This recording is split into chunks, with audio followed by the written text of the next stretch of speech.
नाज़रीन किराम में से बहुत से नाज़रीन सवाल करते हैं कि आप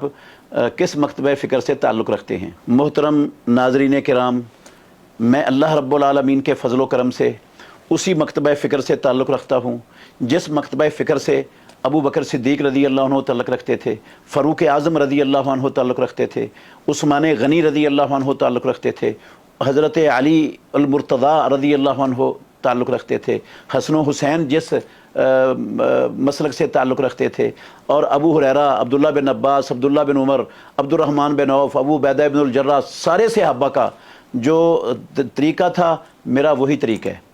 और मेरा वही अल्लाह के फ़ज़ल से अक़ीदा है और वही मनहज है और वही तरीक़ा है जो सारे सहाबा रिज़वानुल्लाह अलैहिम अजमईन का था। और फिर सहाबा के बाद ताबईन, मुहद्दिसीन, आइम्मा अरबा जो इमाम अबू हनीफ़ा, इमाम मालिक, इमाम शाफ़ी, इमाम अहमद हम्बल जो वो अक़ीदा रखते थे, जिस मसलक के साथ उनका ताल्लुक़ था उसी मसलक के साथ मेरा ताल्लुक़ है। ये सब के सब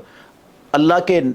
हुक्म और अल्लाह के नबी के फरमान पर चलते थे और हम कलिमा पढ़कर अपने रब के साथ ये वादा करते हैं कि इबादत सिर्फ अल्लाह की करेंगे और मुतलक इताअत सिर्फ मुहम्मदुर रसूलुल्लाह सल्लल्लाहु अलैहि वसल्लम की करेंगे। तो तमाम मुहद्दिसीन का, तमाम सहाबा का, तमाम फुक़हा का, तमाम आइम्मा का यही मसलक था। तो मेरा भी अल्लाह के फ़ज़ल से वही मसलक है जो उनका मसलक था।